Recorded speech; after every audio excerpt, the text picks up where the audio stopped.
Paul, whenever you're ready.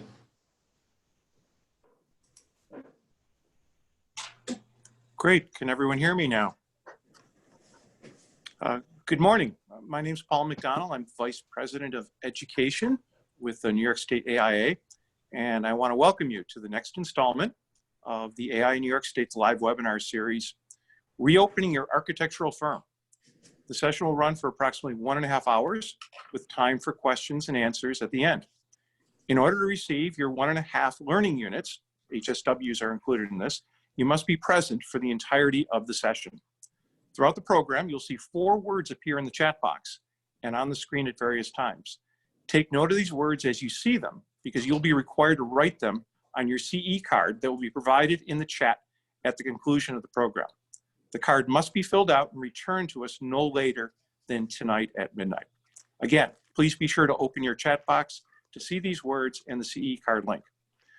Questions and participation throughout the session are encouraged. We do ask that you keep your microphone muted and your video cameras off. If you have a content question for the presenter, use the chat box at the bottom of the screen. If you're having any technical issues or have a question about the webinar itself, again, use the chat box and we will do our best to answer you during the webinar. The webinar will be recorded and the PowerPoint will be available on the AIA New York State website on the COVID-19 resource page. Please note, the information provided during this webinar does not and is not intended to constitute legal advice. Instead, all the information, content, and materials available during this webinar are for general informational purposes only. At this time, it's my pleasure to introduce our panelists for today's webinar. Rose Miller, President of Pinnacle Human Resources. Robert Schofield, he's partner with Whiteman, Osterman, and Hanna. And Len Statham, Chief Operating Officer for the New York Association of Psychiatric Rehabilitation Services. Take it away, Bob.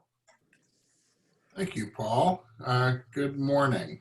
The first CE word showing on your screen is charrette. So please write that down and we will get started. I appreciate the opportunity that has been given to me to present to you all this morning. For those of you who I have not met, I am an attorney in the Labor and Employment Law Group at Whiteman, Osterman, and Hanna here in Albany, New York. Obviously, these times have been particularly stressful on employers, many of whom who have had to close offices, switch to remote work in a manner that was probably a little bit more abrupt than most would have liked. And explore entirely new ways to continue client service from that remote landscape, not to mention the many, many employers who had to make the very difficult decisions to let employees go. So what we're hoping to do today is give you a little bit of an overview about what to do to get things started again. Rose and I have worked together on a number of different issues in the past, and I think this is probably one of the more optimistic programs we've gotten to do because we're both excited about the fact that we should see businesses and the economy starting to reopen here shortly. So let me start off with giving you a quick overview about what is guiding this reopening process from the perspective of the legal constraints on it. First and foremost, the entirety of New York on pause and now New York Forward, which is the governor's reopening effort, has been governed by a series of executive orders. And if you've been following these, the first executive order came at the beginning of March and started the process of the state of emergency that everything else has flowed out of. Those executive orders are available on the Empire State Development's website and the governor's websites. And the Empire State Development Agency has been the agency that's been on point for the governor with respect to monitoring and enforcing the essential business rules during the course of New York on pause. And so I'm pointing you to the middle of the screen there. You'll see the ESD website is there. The coronavirushealth.newyork.gov website also has a lot of information about New York on pause, and that's a useful resource for those businesses who have not yet reopened. The new website is forward.ny.gov, and that website is designed to helping businesses and participants in the economy understand what the reopening process is. And we're going to go over that in a little bit more detail in just a moment. Also, there are some existing laws that have actually driven our response to the COVID-19 pandemic, and those are the Americans with Disabilities Act, the Occupational Safety and Health Act, and then some new laws that Congress and the New York State Legislature passed in response to COVID-19 governing some employee leaves. Now, the ADA will explain in a little bit more detail in a moment, and that one is a bit of a head scratcher, but it governs medical inquiries in the workplace, and that's why it's going to be relevant. I'll take the next slide, please. So the 4 phases of reopening, the governor has laid out a plan that has us reopening New York State in 4 separate phases. The majority of the state has entered phase 1, and we'll go over the parts of the state that aren't quite there yet. And phase 1 consists of the construction industry, which is particularly relevant to our audience today, manufacturing and wholesale supply chains, and then select retail on a curbside or in-store pickup basis only.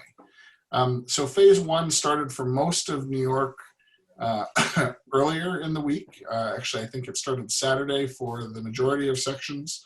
And we added Western New York midweek this week, and just yesterday, the capital region started for phase 1. Phase 2, which will be particularly of interest to you, includes professional services. Architectural services are within professional services. And so when we enter phase 2, presumed to be in approximately 2 weeks, assuming we don't have any setbacks with the numbers, your firms will actually be able to fully realize the reopening process. And you'll see the other groups that within phase 2, finance and insurance, retail, administrative support, et cetera. There's also a phase 3 and a phase 4. In phase 3, we'll see, finally, hopefully see the reopening of restaurants and food services and hotels and accommodations. And then phase 4 is the group that includes all of the things that we all desperately miss: entertainment, sports, movie theaters, schools and libraries, things of that nature. So I'll take the next slide.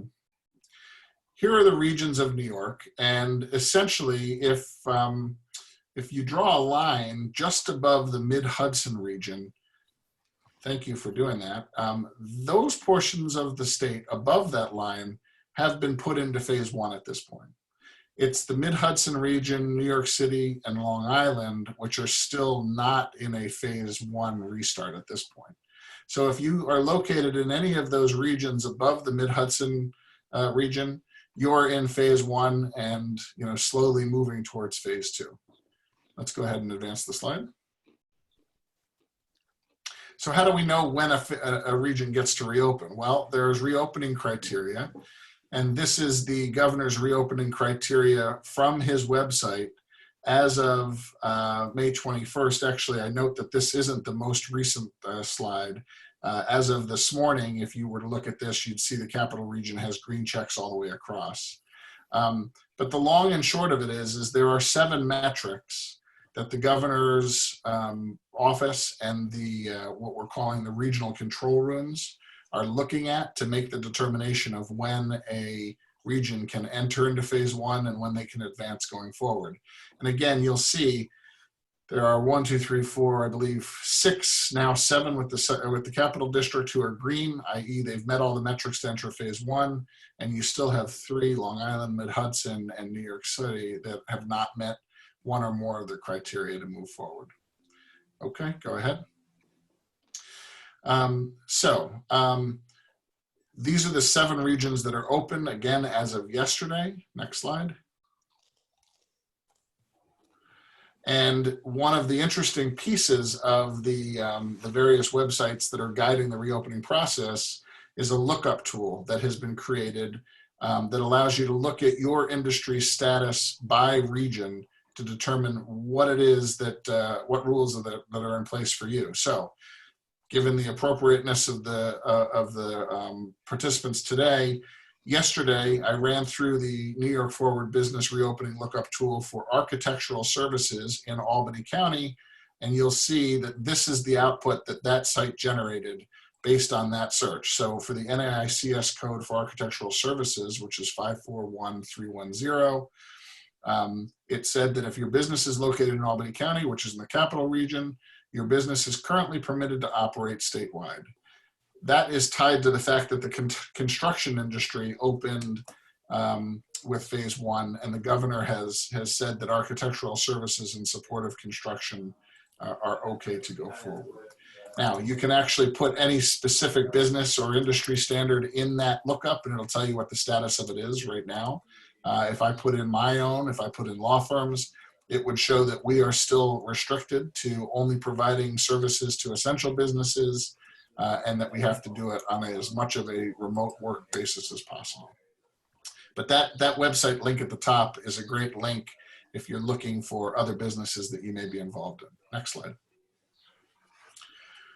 Okay, so what are your reopening obligations? Well, one of the things that the state is doing is, as they publish information about the phases, they are giving industry-specific guidelines for the industries in each phase as to what they are required to do. Now, one thing that needs to be done every time an industry gets added to the reopening process is that they need to do a business safety plan. And we're going to talk a little bit about what those plans look like and what they are later on in the program. But every industry who gets added to a phase will get an industry-specific guideline, both in summary form and in long narrative form. And those are very, very helpful to understand what your obligations are, at least according to the governor's office. So those are published as industry openings happen as each phase moves forward. Some of the counties, for example, Albany County, has already published a relatively comprehensive document that includes some of that guidance for all of the various industries, particularly things like office workspaces and what have you. And that's a very useful thing to take a look at if you haven't looked at it in your county already. Every one of the requirements or every one of the guidelines has a set of mandatory requirements, and these categories must be touched on in each one of those industry-specific guidelines. First, the guidelines cover physical distancing. Obviously, the way that we separate people, the way that we control workflows in the workplace or in the retail business, et cetera. Protective equipment. This obviously includes PPE, masks, gloves, things of that nature, but it also includes plexiglass separators at registers and things of that ilk. The next bullet, hygiene and cleaning. Obviously, every business is going to have a hygiene and cleaning protocol that is linked to the way it operates. Certainly, regular cleaning of high-touch surfaces is going to be ubiquitous across all industries. The guidelines will have a section on communication. How do you deal with members of the public and members of your staff about these issues and about maintaining and working through the various guidelines and requirements that are on them. And then last but not least, every guideline has a screening section that talks about what you should be doing to screen participants in your business, whether they be employees or customers. Next slide. So one of the things that I mentioned to you earlier is that the whole process of reopening, given that there's a medical component to it, is being driven by compliance with the Americans with Disabilities Act. The agency that enforces the Americans with Disabilities Act on a national level is the Equal Employment Opportunities Commission. And the EEOC has created specific guidance for dealing with pandemics and specifically updated it with respect to the COVID-19 pandemic. So the EEOC tells us that because we are in a situation where there is a direct threat to the health of employees in the workplace, employers are given a heightened standard and a heightened ability to ask medical questions that ordinarily would not be allowed to be asked of employees. For example, it is permissible to ask employees about symptoms associated with COVID-19 beyond fevers or coughs, including asking about nausea, diarrhea, vomiting, loss of smell, taste, all commonly known symptoms of the COVID-19 illness. They do caution that you cannot single out certain employees. You can't, for example, focus on one person and not ask the same questions of anyone else consistently. If a particular employee is asked a medical question, the ADA requires the employer to have a reasonable belief based on objective evidence that the person may have the disease. In other words, just randomly asking an employee those questions is not something that the EEOC believes is appropriate. And any symptoms that are asked about should be consistent with COVID-19. So for example, it would not be appropriate to ask a woman about whether or not she's pregnant unless you had a reasonable basis to believe that she had a COVID-19 illness, and therefore we're asking for that reason. You may also screen job applicants for symptoms of COVID-19, but this is an interesting limitation because this is more consistent with the typical rule. You can only do that after you've made a conditional job offer. And again, you can only do it if you're doing it with respect to all applicants. So what is a conditional job offer? It's essentially me saying, we'd like to offer you the position. If you're interested in accepting it, we'll have some other additional screening that will need to be completed before you can actually start. But we'll get into that after you've told us whether you accept the job or not. Conditional job offers are often what we do to do background checks and things of that nature. So, and again, a candidate for employee can refuse testing and they can refuse to answer questions in this circumstance, but the EEOC encourages you to say to the employee or candidate, well, look, the reason we're asking is because of our efforts to maintain safety for everyone, and we really would like you to try and answer these questions for us. In the event that you are asking questions of this ilk and you're recording that information in a log, that information needs to be kept separate, including statements that an employee has or has made suspecting having the disease. Generally, you need to keep that in the medical records portion of a personnel file, not with the other personnel materials themselves. And then last but not least, the EEOC always wants us to consider potential accommodations, encourage self-monitoring, so that in the event that someone does have the disease, they can still participate in the workforce in some form or way. So for example, if someone has been exposed to COVID-19 but is not yet exhibiting symptoms, you can send them home and allow them to work remotely during the quarantine period. Next slide. One of the big things that we're seeing a lot of employers ask questions about are temperature check protocols. So the EEOC says, yes, in the case of a pandemic, you can do temperature checks, and it is appropriate to do so. The questions and checks are permitted under the exception, even though a temperature check would obviously be a medical test under non-pandemic conditions. Here are some of the things that you should be considering with respect to temperature checks. First of all, some states, like California, require a notice to employees. New York is not one of those states, but if you have employees in one of the states that require notice, you need to make sure that you comply with that.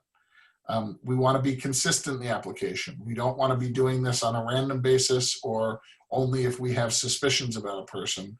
We want to basically apply the policy consistently across the board. If possible, having the scan done by a third party or a medical personnel would be great. We understand that many times that's not going to be able to happen in your average employment scenario.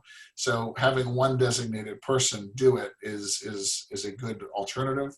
That person should, of course, be given protective equipment in order to be able to perform the tests in close proximity.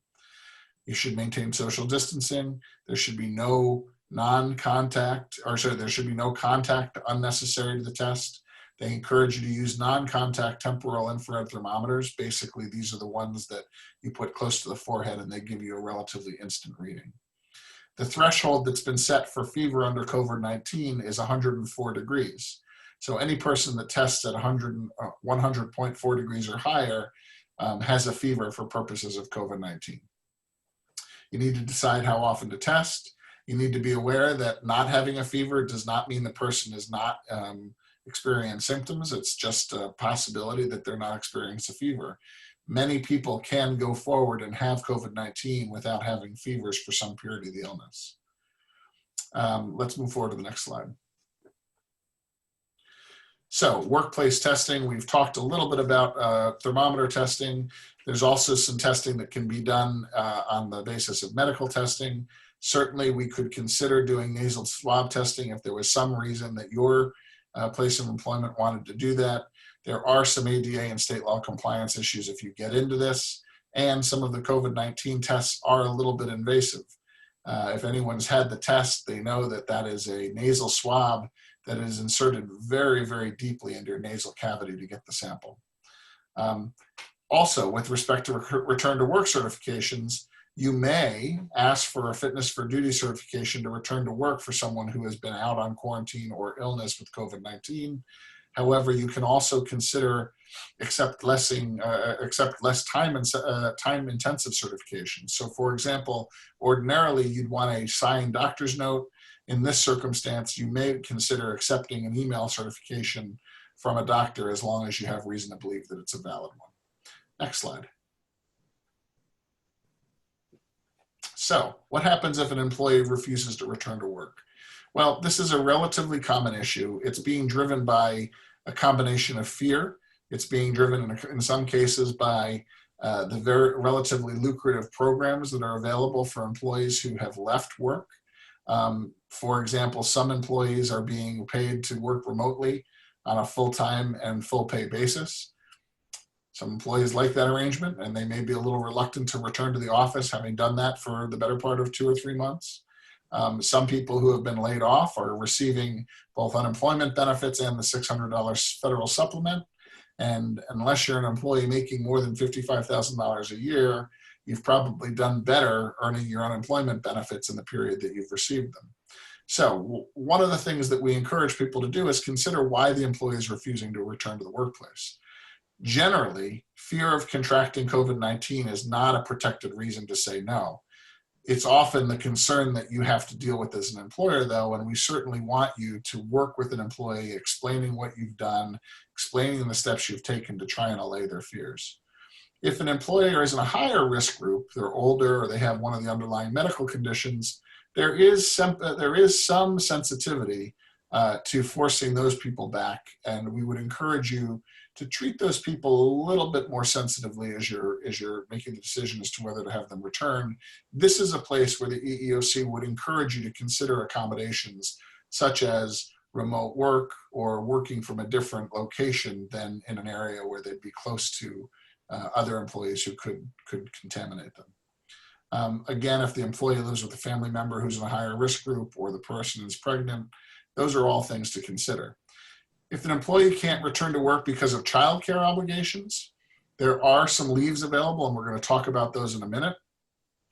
But again, generally speaking, the refusal to work based on childcare is a good one only if they qualify for the leaves. Potential outcomes. What happens if an employee returns to work or refuses to work or return? Well, you try and assuage or accommodate the concerns. You talk about work from home. You give them their leave options. But ultimately, you may be able to discipline or fire an employee who refuses to return to work and does not have a legitimate reason to do so. Next slide. There are some legal risks in that approach. There are 2 federal statutes at minimum that come to play. The first is the National Labor Relations Act. That's a curious statute to think of when you're thinking of COVID-19, but generally speaking, the National Labor Relations Act protects concerted activity. And one of the bases for concerted activity that it protects is concerted activity based on a perceived lack of safety in the workplace. So an employee may have the right to refuse to work in conditions that the employee is reasonably and in good faith believed to be unsafe, even if they're mistaken. An employer may not retaliate against an employee who engage in that protected concerted activity without running afoul of the National Labor Relations Act.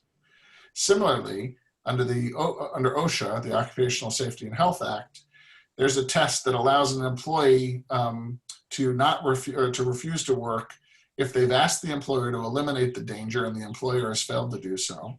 The employee has refused to work in good faith, i.e. they genuinely believe a danger exists, and a reasonable person would agree with them. And there's not enough time due to the urgency of the request to work or the hazard to get it corrected or enforced through an OSHA report.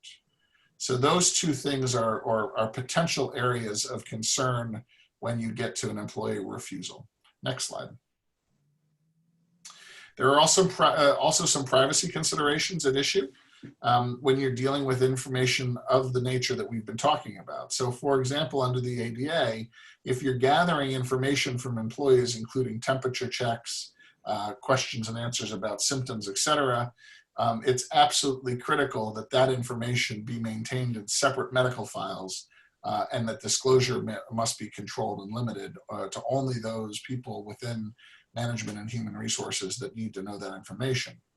Now, it is the interim guidance of CDC that if an employee is confirmed to have COVID-19, employers should notify other employees. And under the current state guidance, there is an obligation to conduct contact tracing with respect to that person. But we still want you to maintain confidentiality to the greatest extent possible under the ADA. The EEOC refers employers to the ADA requirement that all medical information about an employee must be stored separately. It must be limited in its disclosure.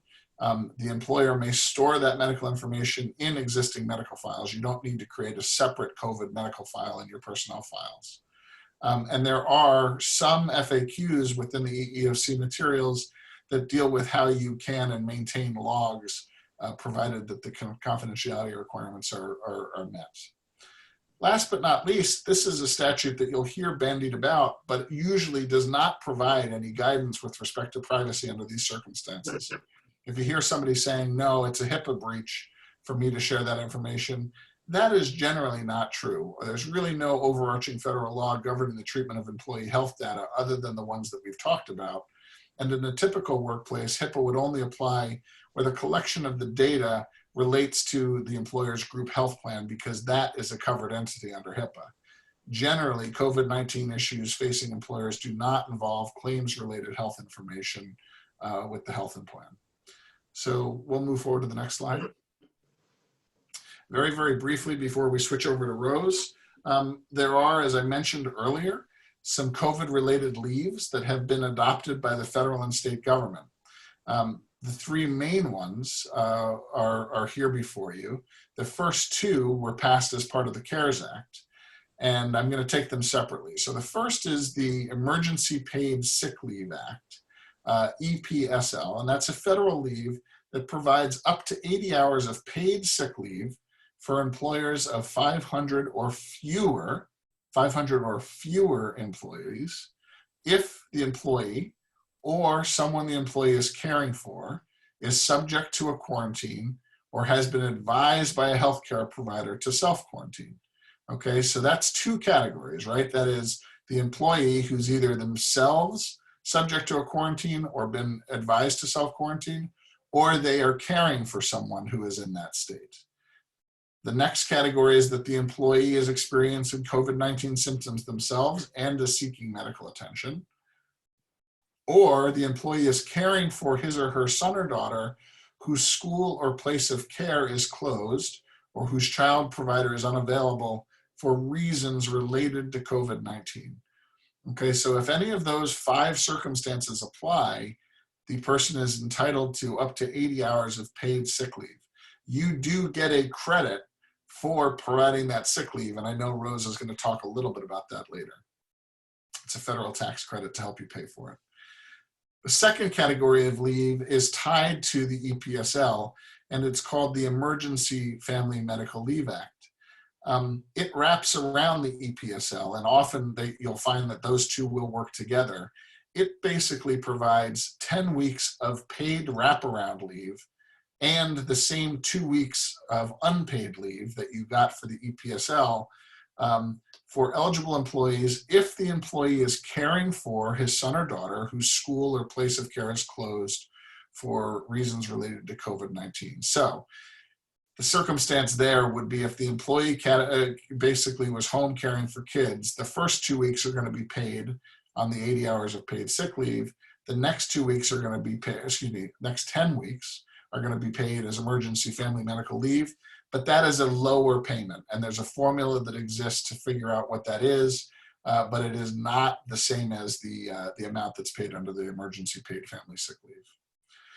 Also, I mentioned that those two statutes came out of the CARES Act, and they both apply to employees of 500 or fewer.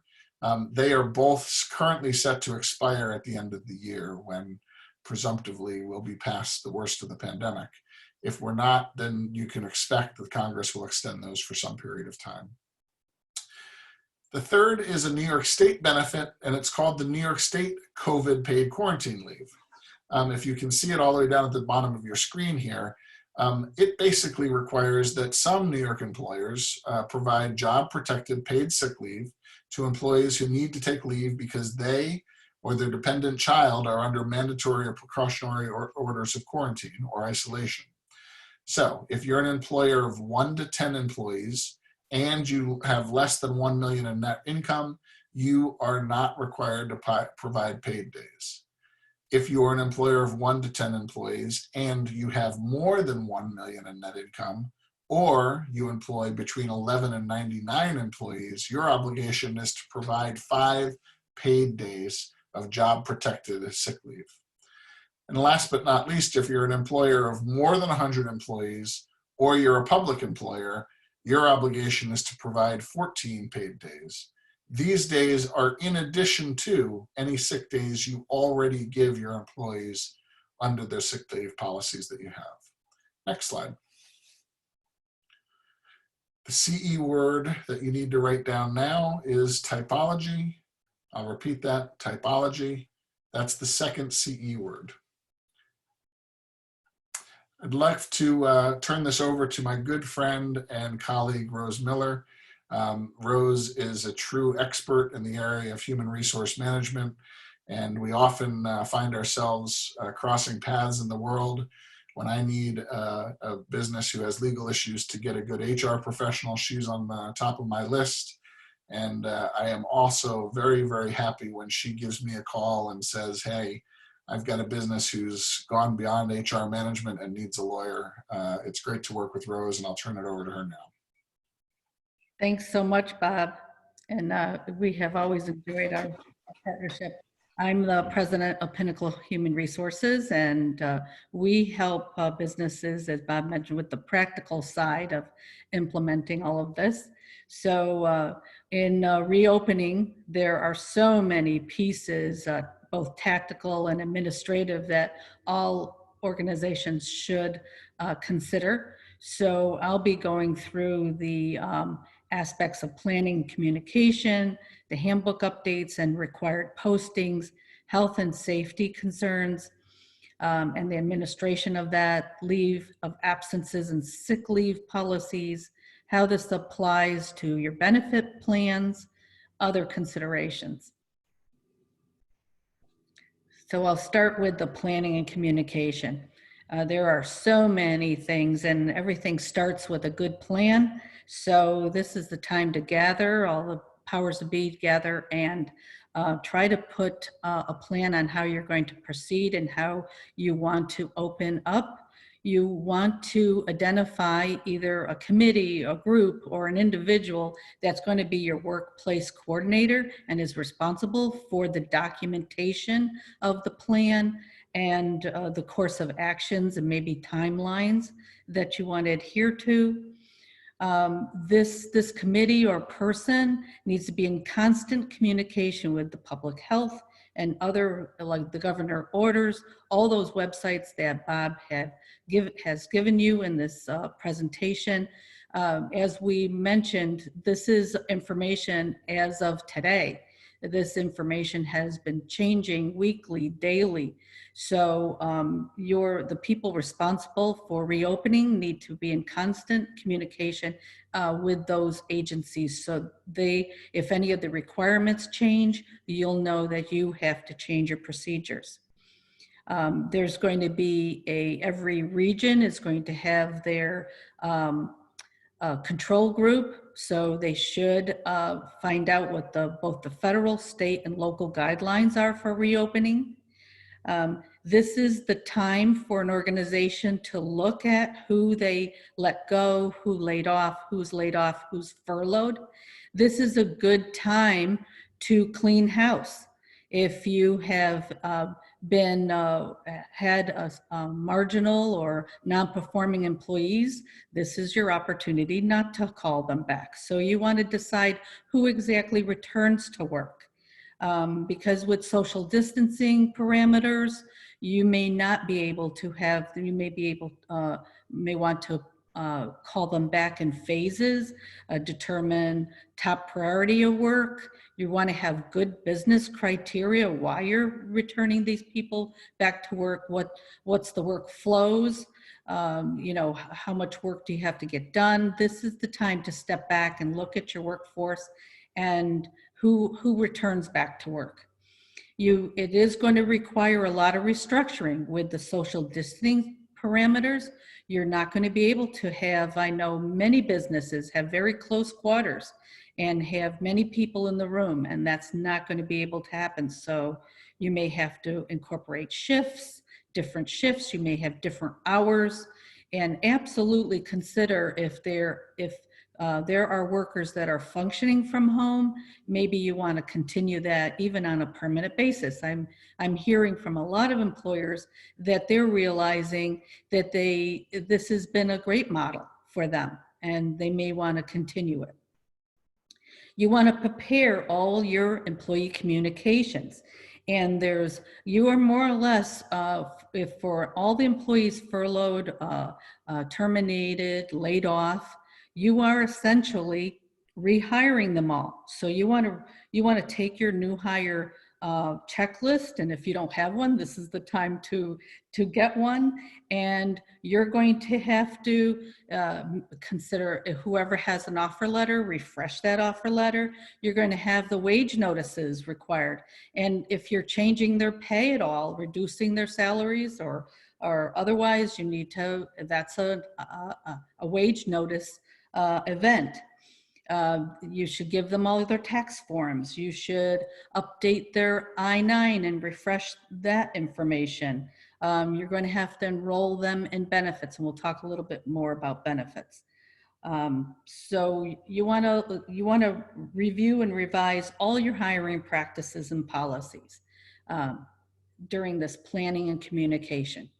And those prepare all your employee communications on when they're coming back and expectations. With restructuring, you're going to have to redo all your job descriptions.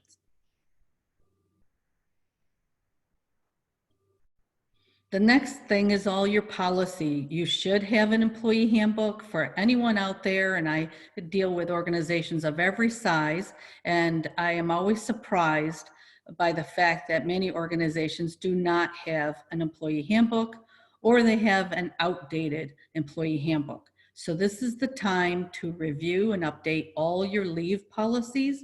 You want to make sure it has all the various new laws and new rules when it comes to the offerings, both on a federal and state level. What we're recommending our clients to have is a supplement, and it's a pandemic supplement that includes the federal programs that Bob mentioned that will sunset, maybe an extensive description of how the organization deals with pandemics and infectious disease, the office protocols, the hygiene protocols, the family first policies, maybe expanded remote worker policies, because that has changed. Your average remote worker policy, if you had one, may not go into it as deeply as you want to right now about expectations. You have to realize that when an employee work remotely, that is the office, a new office work site. So they have to adhere to all policies when they're working remotely. You should all have in your organizations the Family First poster. That's a new poster that's required in the same place that all your posters reside. And you should be distributing the New York COVID paid sick leave fact sheet to everyone. That is another thing that should be in your handbook also. And every office, no matter what location, should have the CDC Stop the Spread of Germ poster in it, particularly now that we're reopening. And this is what the poster looks like, the Family First poster. This was required back in May when it was enacted. So as you return to work, This should be, this poster should be where all your posters reside. And if you have off-site locations and work site locations, it needs to be there too. So some health and safety issues, the practical side of the health and safety is once again, these guidelines and mandatory requirements are in constant flux and constant change. So someone has to be responsible in your organization for keeping up to date, or having an advisor like Bob or I to keep them up to date on new requirements that pop up. The main focus when you reopen should be to reduce the spread. That should be your top priority, is to make sure that your employees feel healthy and feel safe. And they will gain that confidence if they see you doing what you need to do to reduce the spread. There are many disinfecting cleaning protocols, both on a physical level and personal level. So all employees should have lists of, and you as an organization should have a list of disinfecting and cleaning protocols that you're following. And there's protocols on storing it, using it as label direction, and where to, non-porous, porous. New York State does have some resources for companies. And we're also finding that really good cleaning companies, if you use a cleaning company, you may want to check with them and see what their protocols are, and if they match up. You want to make sure they can be a great source of information. But on the other side, you may find that your cleaning company isn't doing the requirements, and you will ask them to comply. You want to make sure that everyone is safe and social distancing. This can be difficult, especially if you've had communal water coolers and coffee stations. If you looked at the protocols, it'd be pretty impossible to keep a coffee station up to par with the cleaning and disinfecting protocols. So we're recommending you remove those right away. You want to tell your sales team or people that meet and greet, visit a lot of visitors, there's going to be a lot of protocols with meeting and greetings, not shaking hands, not giving the hugs. I mean, this is a common occurrence that we cannot afford to do in our current environment. You want to develop some protocols for what happens when someone is coming down or with something. And with the priority being COVID-19, we have almost forgotten that people come down with sicknesses other than COVID-19. So you're going to have to be able to differentiate those things. And we always recommend never to react on just hearsay or someone saying they're feeling sick. You want to always react on a healthcare practitioner's advice. So always make sure that you're acquiring that medical certification of what exactly is going on. But if you do suspect that COVID is in your organization, you want to make sure that you have a plan and some steps on what you would do if you have a suspected case. And you want to act very quickly, because as we've learned, this virus acts pretty quickly. And as Bob mentioned to you and described, it is mandated now to have the health screenings and temperature checks.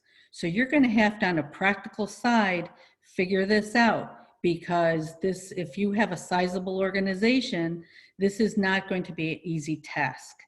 I'll be sending to the AIA office. We developed a 10 best practices on how to set up screening and temperature checks. And I'll send that along and to send to the memberships and participants today.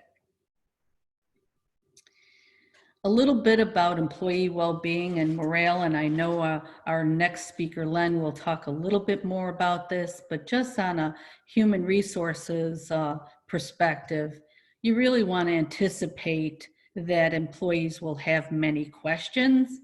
And it's very, very important to designate a person. I would prefer it be a human resources department, but if you don't have one, designate a person that is prepared and equipped to answer employee questions and concerns. Many times employees just want a person to go to and express in private their concerns, and then they're okay. Then once they get to flush out their feelings, they can go back to work. So you really want to make sure there's someone internally available and they're qualified to answer employees' questions and concerns. You should follow your policies. Policies aren't things that are just words on a page. For every policy, there needs to be a procedure and an implementation of it. So make sure that all your managers are trained on your policies, know how to react, know how to follow all the policies.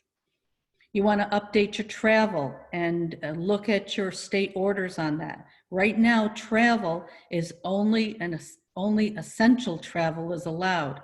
So as architects that may be wanting to go on a site, if there is a essential business reason because you have to review blueprints or there's a problem with the structure, that would be essential. But if you're just traveling to check in with everyone, that's not essential. So you really have to revise your travel policies and make sure that only essential travel is being done. And this is a time that you really have to step up in the leadership and management of employees. Managing remote workers is a whole different gig. You have to communicate more often, more frequently. You have to be flexible, and you have to remain positive. I always say sometimes you have to have an Academy Award performance in front of your employees. If you have concerns of your own, go to your peers, go to your peer groups, but in front of your people, you need to remain positive. You need to appear resilient, because it goes a long way with reducing employees' fears, and it creates an environment of well-being for them.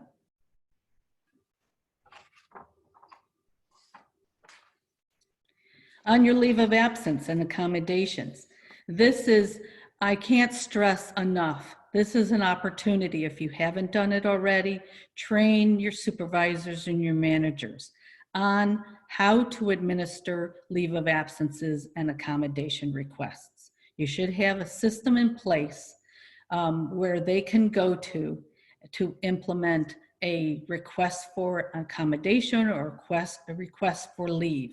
These are complicated pieces some of them involve insurance providers, your policies, return to work, medical certification, and acquiring that information, privacy. So this is not to be taken lightly. It is one of the highest risk events that we see, is not administering leave of absences properly. So you want to have forms, paperwork, understand the requirements of the paperwork that needs to be submitted, both in the claims process and in the leaves, during the leaves, communicating regularly with an employee on leave, determining when they're ready to come back to work. These are complicated issues. So seek help if you need it in the leave of absence and accommodations, because we see many, many cases of administering this improperly. Employee benefits, like I said, this is a rehiring of, in many cases, rehiring of your workforce. So you want to check with your benefit plans. They may have language. If you're reducing their hours, they may not qualify for your health plans anymore because you have a minimum of hours they need before they can be a part of your plan. Are they still required to have the hours for your 401k? There's new guidelines on all your Section 125. Did you update those plans and did you communicate those changes? The IRS has given some leeways and changes to reimbursements and what qualifies as reimbursable expenses. All of this is your responsibility to communicate to your employees these changes. Did you review your comp and bonus programs? If you're reducing wages, make sure, especially smaller organizations, did you reduce their salary so they no longer meet the salary basis test and they become non-exempt? So you want to look at everything that you're doing and how it impacts employee benefits and comps and bonus programs. You want to encourage the use if you have wellness programs, and Len will talk a little bit more about that. And many of the carriers also have a long list of wellness benefits that you can alert them to and refresh their memories that there is some resources available to them. And some other considerations is, with so many people working remotely, this is an excellent time to train your supervisors, train them on mandated policies, perhaps give them some training on how to respond to employee concerns and questions. With the focus on COVID, we've totally forgotten we still have mandated sexual harassment training that we have to do annually, but this is an excellent time to deliver training because they're all online and you're able to train them. You can do webinars and train a whole group. So use the technology, and this is an excellent time for training. We always say, as you've heard from Bob already, ask the why. If there is a concern, there may be a good reason. So offer some flexibility, listen to your employees. I would say plan for absenteeism spikes. This is an exercise that we're all going to be going into with reopening. We still all don't know how we're going to fare. We don't know if it's going to spike again. So I would say all owners out there, do plan what happens if we have to close once again. And I can't stress enough, review, keep up to date, everything that's happening from the governor's office, federal, state, and local guidelines. These things are happening at a rapid rate. And I'm hoping this isn't the case, but you may have to prepare to shut down. So what happens if you have to do that? And having a plan and being ready is a secret to success here.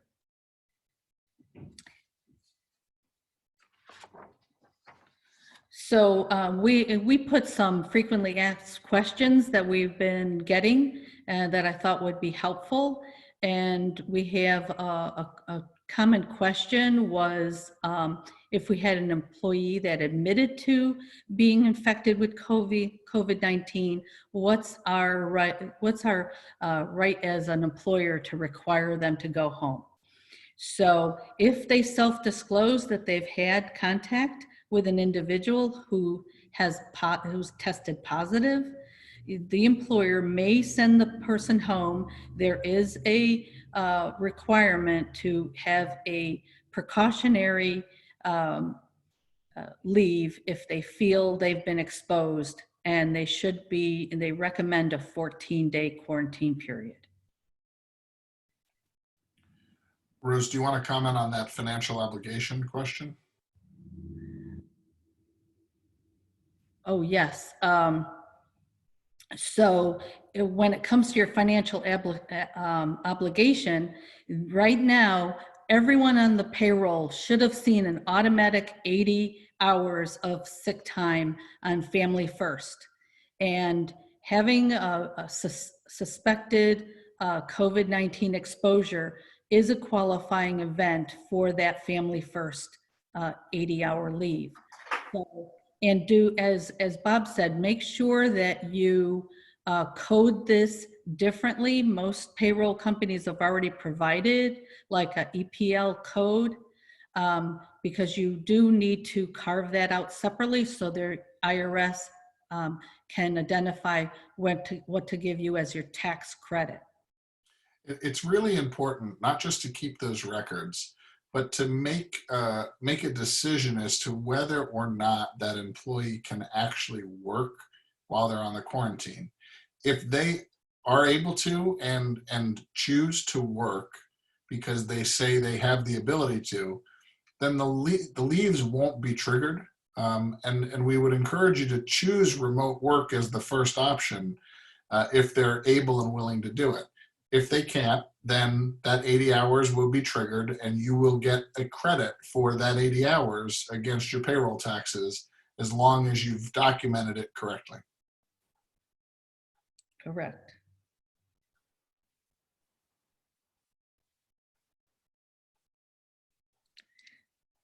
So just a summary, make sure that if you are considering reopening and you're in the phase where you can reopen, and as Bob mentioned, phase 2 is anticipated to happen in the next 2 weeks. You're going to have to plan these things carefully, and you should be documenting your decisions. How are you maintaining social distancing? What kind of use of personal protective equipment? Masks are mandated.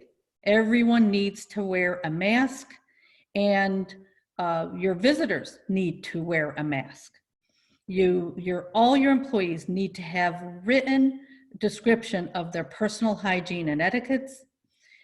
You should have your physical cleaning and disinfecting plan, your industry business specific safety considerations, and as we've mentioned, balance your needs to get business done with the health and safety of your employees.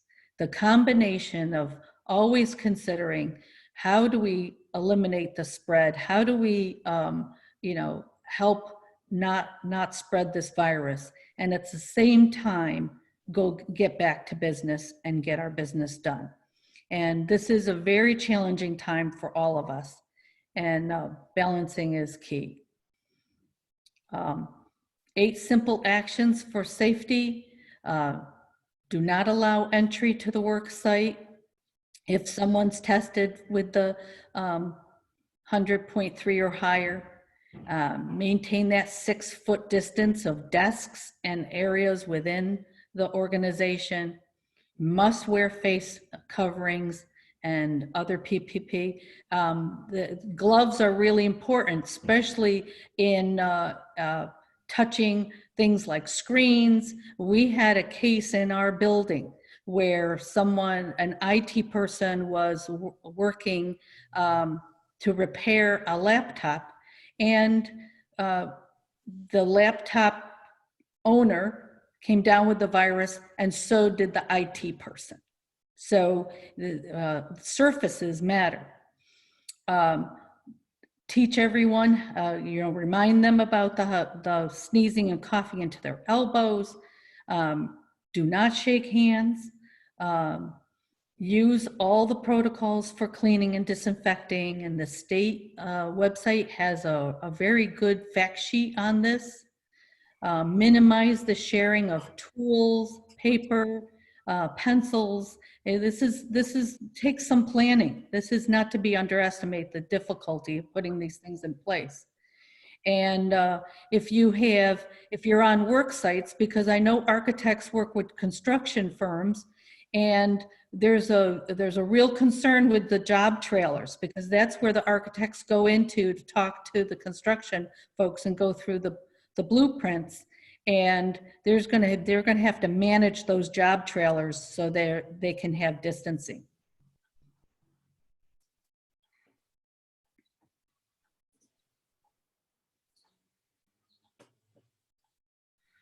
Just some other questions that we have is, can we take the temperature before they start work? Well, this question got re-upped with the governor's requirements to reopen. So now it's a requirement to do it. And again, you really want to institute best practices, because you do not want to violate all the various laws that Bob had spelled out. And you want to do it consistently and fairly to everyone. No one's exempt from the testing requirement.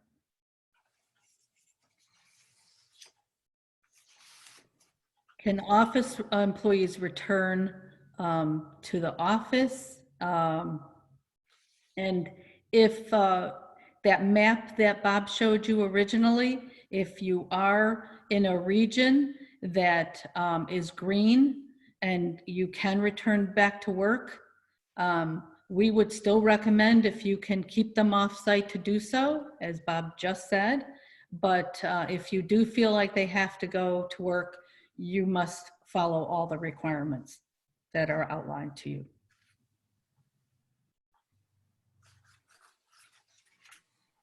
This is a common question, and I know in professional services, many times professionals work in teams and they work collectively on a project.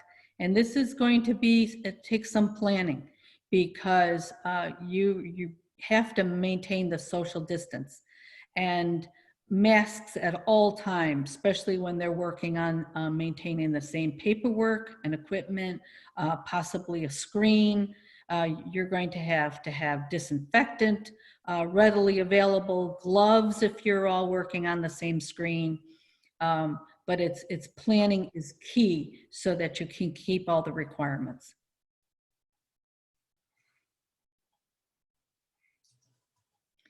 Can I lay off an employee who refuses back to work? This is a very common question. And what we have a very finite answer. Because if you have work for your employee, they must return to work. So they can't just say they don't want to come to work and to collect unemployment. In fact, you should tell them they become ineligible for unemployment if they've had an offer to return to work. They become ineligible for that unemployment, and you can protest that unemployment. And you should do this in writing, because what they have done is resigned from their position.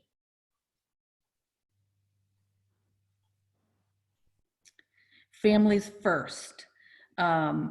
That it has the paid sick leave. If my company already provides this type of leave, is it an additional 2 weeks? And is there size in company, and does it apply to part-timers? So it is a stacked sort of thing. So what that means is the family first is an add-on to already existing sick leave.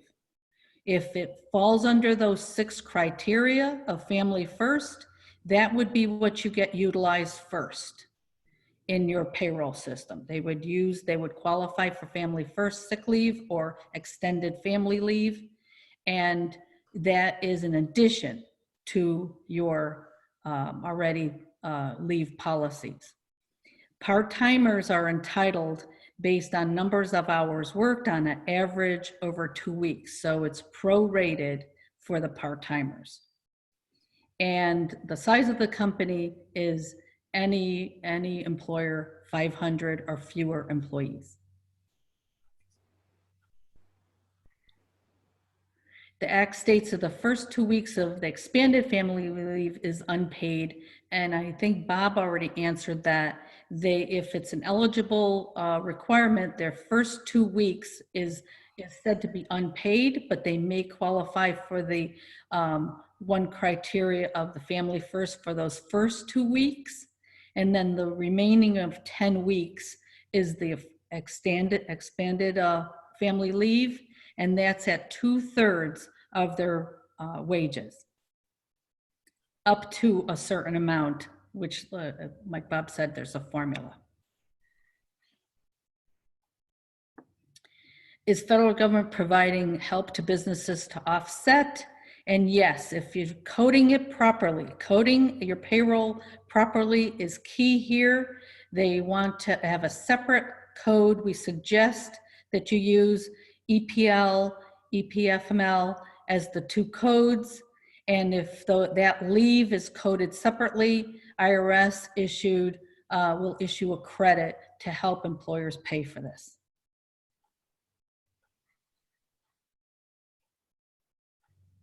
Can an employer force an employee to take their vacation or sick if they have COVID-19? And that is a no. That employer cannot require them to use their paid time off. They must provide the employee with the sick leave under Family First if they qualify under one of those 6 criteria.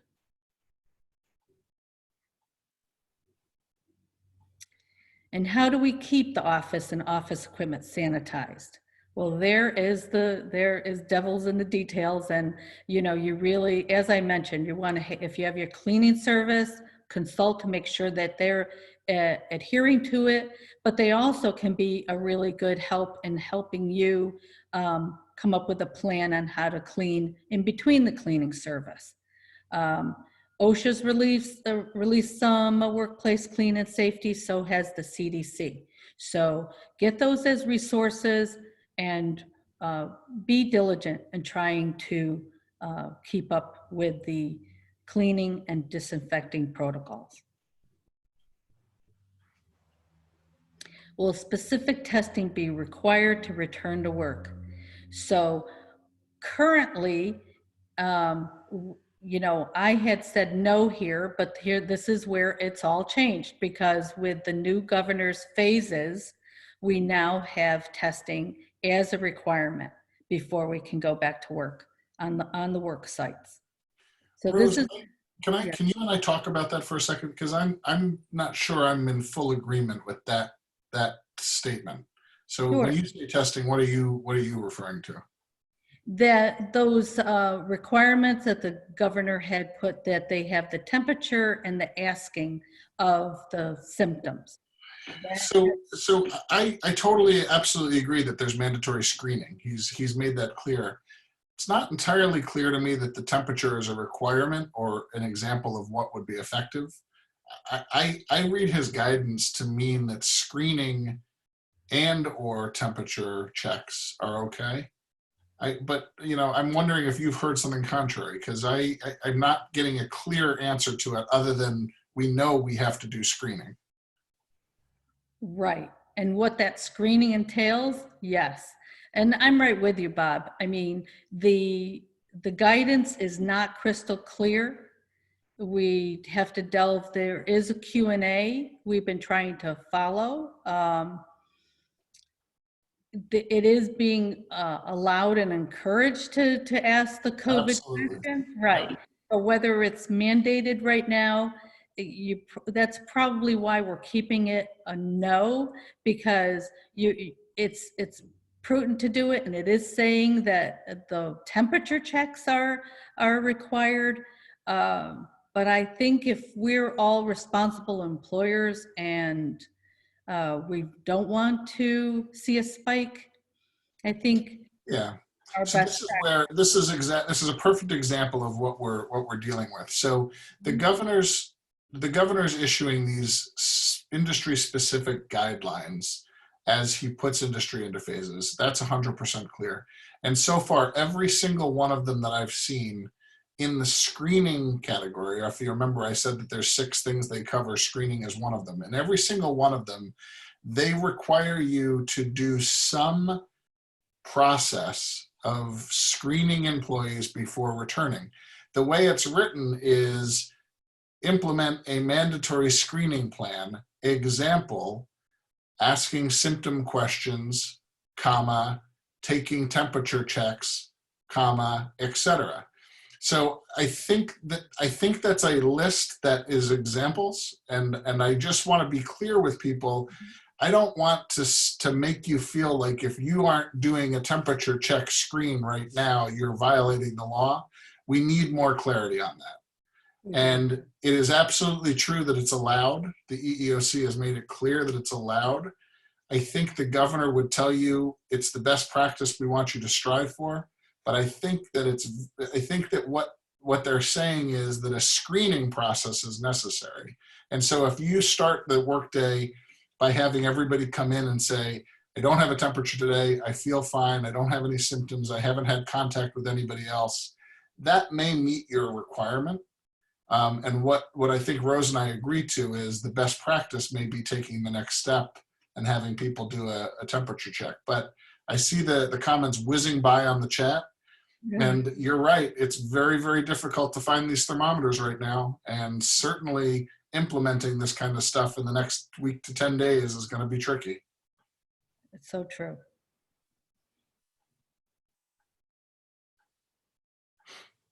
What is considered to be non-essential?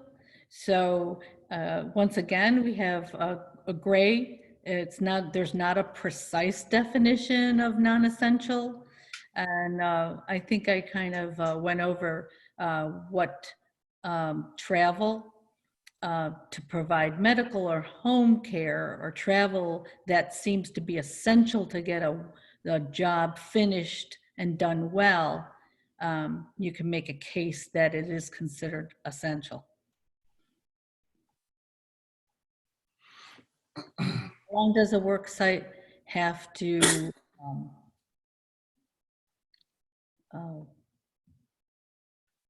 have a worker on site and have to be closed if a worker on site is diagnosed? So if one of your employees is diagnosed with the virus, we recommend that you contact your county, that control group that's being formed, the local health department immediately. I know that there's a big push to have tracing done. This is all to our benefit. So to alert that there has been cases and inform them so that you can get some direction from them on what steps you should take. There is the county on the county level, and your local health department has plenty of guidance to give you, but they are trying to acquire this information. So they're hoping that organizations cooperate in letting them know where the virus is. And I just provided you some resources. So there's the US Department of Labor, and they have had a lot of great Q&A. They add to it regularly. The New York State COVID-19 law, the CDC website, the OSHA website, and there's an IRS website to fully describe how to get that sick leave credit. And the CE word is modular. The CE word is modular. And now I'm going to pass it to our last panelist, Len Statham from NAS. So one of the things that I work for an organization called the New York Association of Psychiatric Rehabilitation Services, otherwise known as NYAPRS. We work with behavioral health providers across the state and the country. And we always want to look at things from a trauma perspective. And the trauma-informed practice, the first thing that people need to know is to do no additional harm. People have that left the workplace over 2 months ago are going to come back to you very different. And some common reactions to trauma, they fall in obviously 4 different categories, which are physical, mental, emotional, behavioral. Some physical manifestations might be people are nervous. They might have muscle tension, nervous energy, upset stomachs. And so when Rose indicated that you might see a spike in people's absenteeism. I think she's on the mark there because of some of the physical reactions people might have, and being just the trauma, it might be mistaken for something else other than what it is, which is a reaction to trauma. Some of the mental reactions that people have are being sort of a hypervigilance, which is probably good in this situation. But also there's people that might have difficulty concentrating, paying attention to detail, or memory problems as a result of the trauma that they've been through. Some emotional reactions might be emotionally distancing themselves, fear, grief, depression, extreme feelings of any kind. And some of the behavioral reactions that you might see are people just more withdrawn than what you've normally seen them at. People can also be easily started. People might even be confrontational where they've never been that way in the past. I was recently at Wegman supermarket, and as you know, the law is that everyone has to wear a mask. Well, one person didn't, and people descended on that person very aggressively. You typically wouldn't see that, but the fact is that what we're in the middle of right now, even though we're going back to work, is not normal. It's not normal to see people in masks. It's not normal to wear a mask all the time. It's not normal to think about, well, I've got to be 6 feet away from this person. And it's not normal to go around sanitizing everything. So we're still in a state where we are not in a typical environment. And some people still might be having reactions to that. Next slide, please. So we want to I encourage everyone to go and really come at this from a trauma-informed practice. And a trauma-informed practice is really composed of 2 or 3 different areas. But for the first thing I want to say about trauma-informed practices is they don't make assumptions about people's negative characteristics or traits. And then also, it's not from a place of judgmental. And remember that people, their behaviors come from a place of trying to protect oneself. And so if you have that mindset, you'll see people in a different light. And the 3 things that are really most important in a trauma-informed practice is to recognize that everyone's experience is different. They've experienced the pandemic differently. And 2 is assisting individuals to get a sense of normalcy in a world that's not normal right now. And the last is to provide support during the time that they're at work, because people are not coming back the same person. And I'm going to go into a little bit more detail in each one of those areas. Next slide.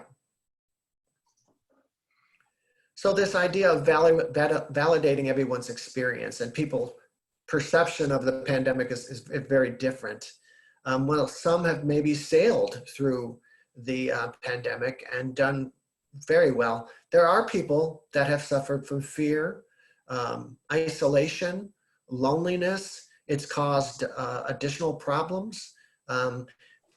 Spending that much time with your family sometimes is not a good idea, and you might have people that are stressing out from that. And then finally, just the trauma of the pandemic might have exacerbated symptoms that they've previously had. If you have a person that struggles with depression, well, they might be more depressed. If you have a person that has struggled with anxiety, that person may feel more anxious as a result. And then communicating openly and honestly.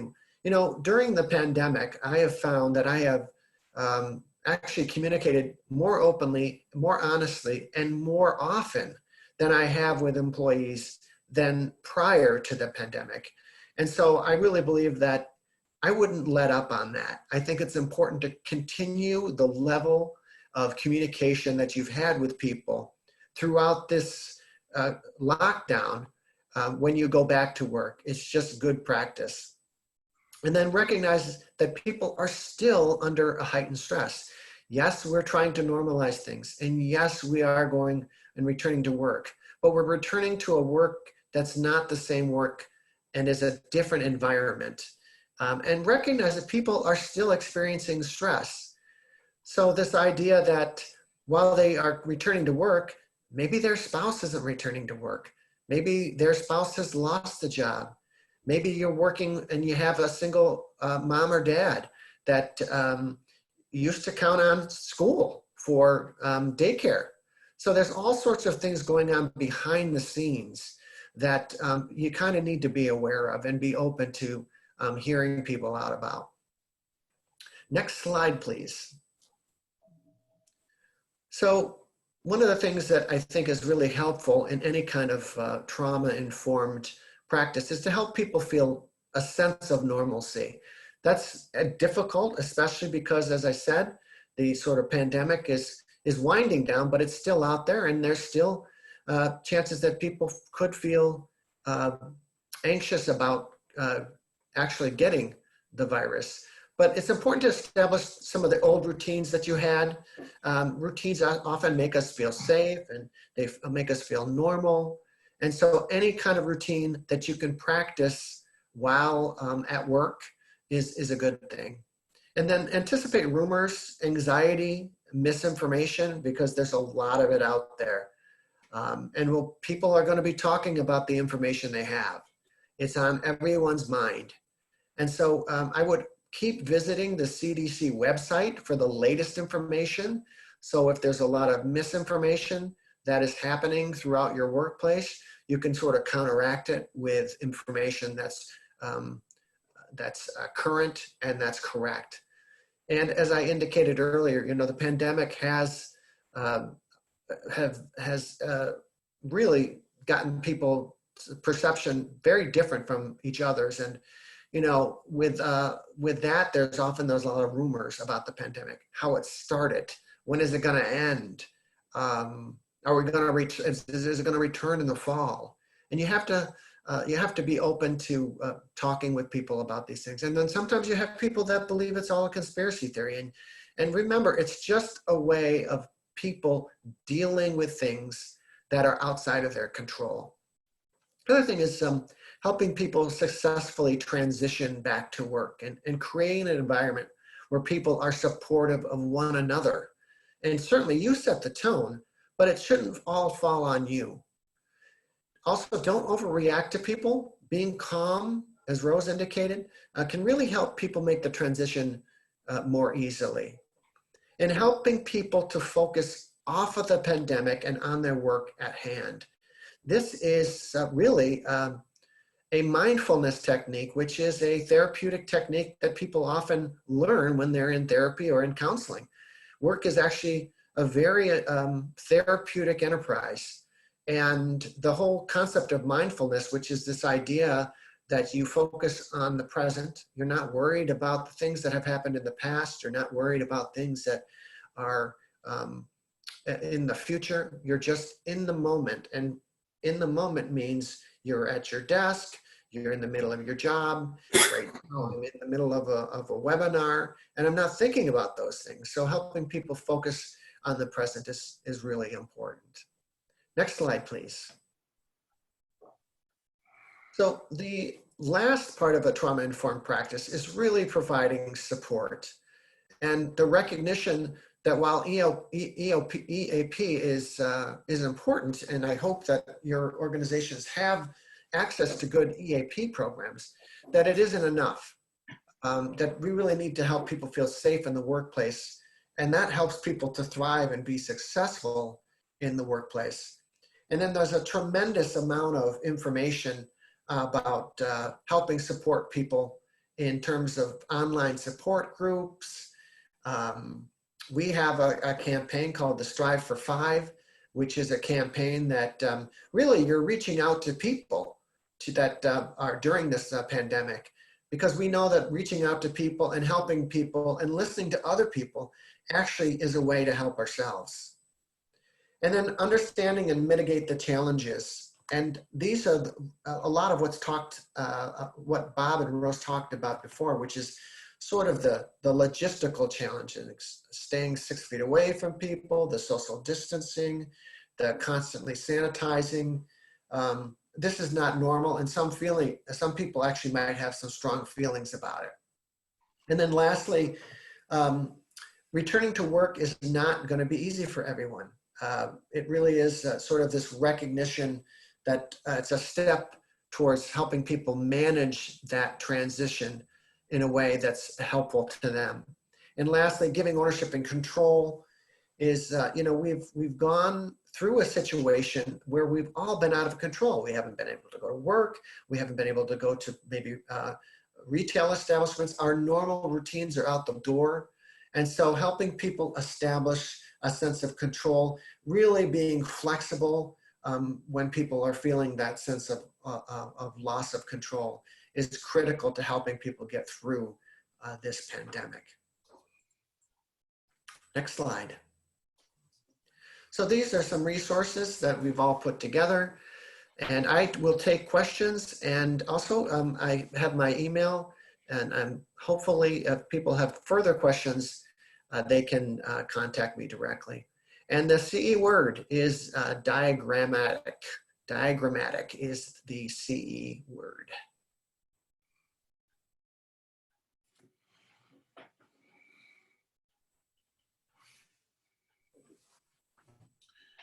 So, Molly, I think you're going to be the one that tees up the questions, although I've seen a number of them come through the chat. Do you want to pose them, or do you want us to take a crack at answering the ones that we've seen? So if you've seen any of particular interest that you'd like to address, please feel free. If not, I can go ahead and read some of those. Yeah, I wrote down a few that I think are going to be of broad interest to everyone. So the first question that I know everyone is longing to hear the answer to was, can you require a COVID-19 test or an antibody test of employees before they return to work? So it's related to the dialogue that Rose and I had mid-conversation. There's no question that right now, because we are in a direct threat scenario as decided by the EEOC, that we are in a much broader set of rules that apply to employers. And the EEOC has said that an employer may require employees who have been away from the workplace during a pandemic to provide a doctor's note certifying fitness to return to work. So that's how I would approach that question. I would not require any particular test. If you feel that your workplace is sensitive enough that you want to have medical certification, I would do it in that fashion for two reasons. Number one is the tests are not available to everyone right now, despite what you're hearing on the media about the vast number of tests being administered. They are still being limited, and you'll notice on the news from time to time there will be a new group of people that get added to them, but we are still not at anyone can have a test upon demand. And so by going through and asking for medical certification, you at least have a chance that a doctor will review the circumstances with the employee and make a decision as to whether a test can be administered. But if a doctor says, no, we don't have any reason to think this person needs a test, you'll still get a certification back that that person can return to work. The same holds true about the job offer. We talked about that specifically. If you're an employer that has some reason to believe that a test is necessary, it's possible that you may be an essential worker employer, and therefore you can get those tests done. But I would really approach this more as a medical certification issue than a requirement of a test. Rose, I don't know if you have other thoughts on that one. No, that's exactly what I would. Another question that came up, actually this came up a couple times, I saw that there are questions about multiple employer buildings and how does an employer who's located in a multiple employer building compel the landlord of that building to do what he or she needs to be doing. And I think that's a critical thing for you to do. I think you need to reach out to the landlord and say, look, in common areas, what are you doing to protect people? What are you doing to put things up? One of the things on the very next slide, Molly, if you might be able to advance it just for a second. Oh, maybe not. Did we not have that slide of additional resources?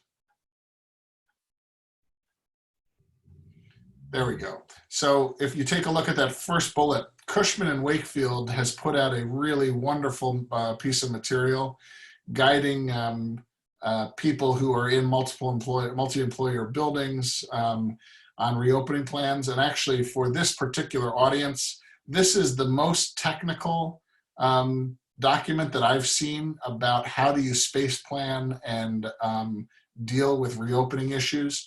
I think that the group that's listening to the chat or to the webinar today would find that to be a very useful guide. I understand that this link goes directly to Cushman and Wakefield, and they of course want your information in order to give it to you, but I believe that AIA can give you an alternate link to the AIA website to get that document posted as well.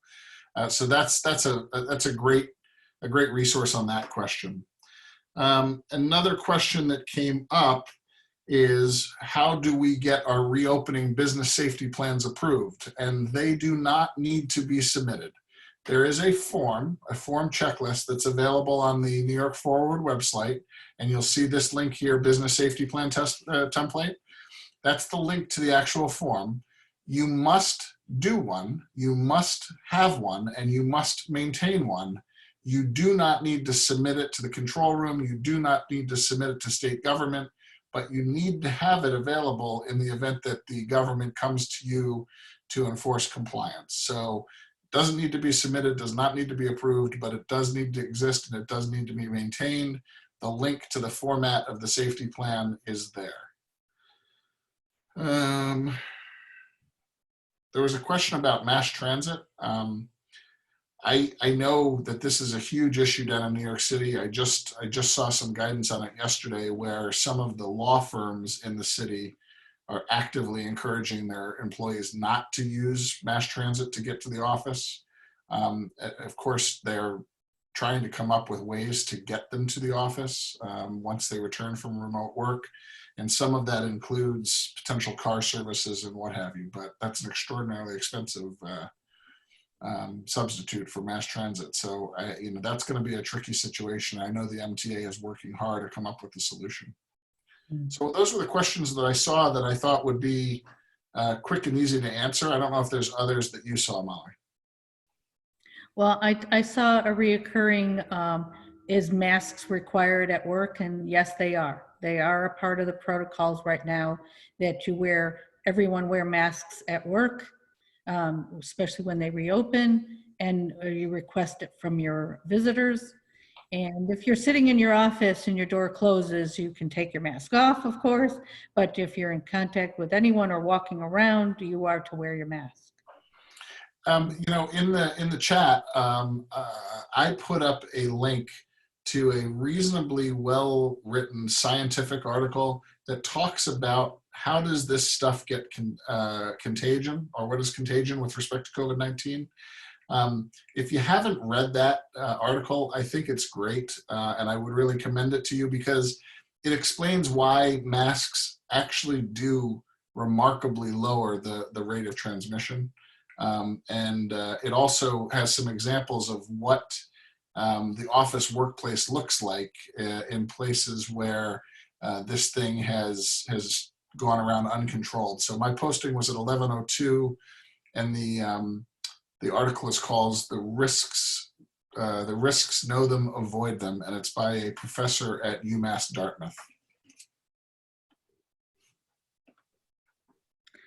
I did see a question that we've been getting about if you were on the essential list, because architects were able to be on the essential list if they were supporting an essential business. If there was a construction project that was deemed essential, like with a healthcare facility, and the question we've been getting is all these new protocols and requirements, are they now subject to them? And the answer is yes. That was a part of the Q&A that was posted, that you do have to follow all the new protocols that were listed for reopening.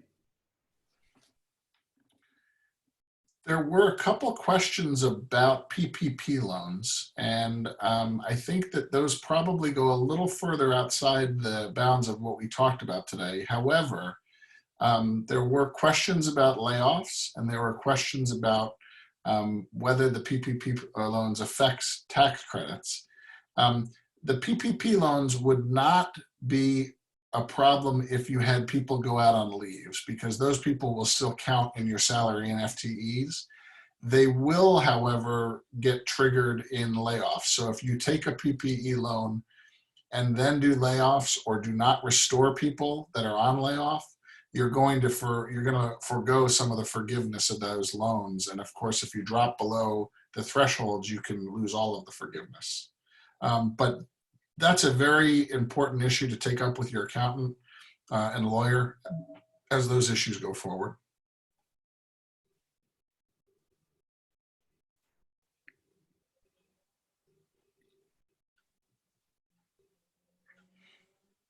I think a big question that we're getting is how can we be in compliance if they're not able to get the masks and thermometers and the cleaning supplies since they are sold out? A lot of places we had a lot of questions about that. Yes, I saw that. I don't know your take on it, Rose, but if you can't get the stuff that you need to implement your safety plan, I think you can't reopen. I would agree. And I would document all the ways that you tried to find the PPP. But yes, I think because it's a requirement, if you don't have those, if you don't have that equipment, you can't reopen. Employers are absolutely required to provide masks to their employees if they have any chance of interacting with other people in the office workplace.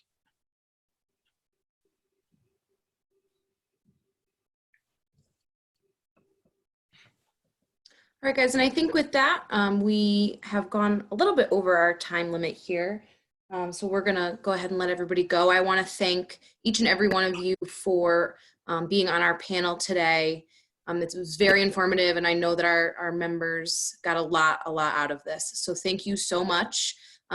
Everyone, you should be getting a link to that CE card in your email. If you have any questions about CEs, you can email me at mbibisi@aianys.org. And thank you all again. Thank you. Stay safe. Have a great one, everyone. And feel free to reach out to any of us if you have follow-up questions after the program. Good Please. luck, and hopefully you're open soon.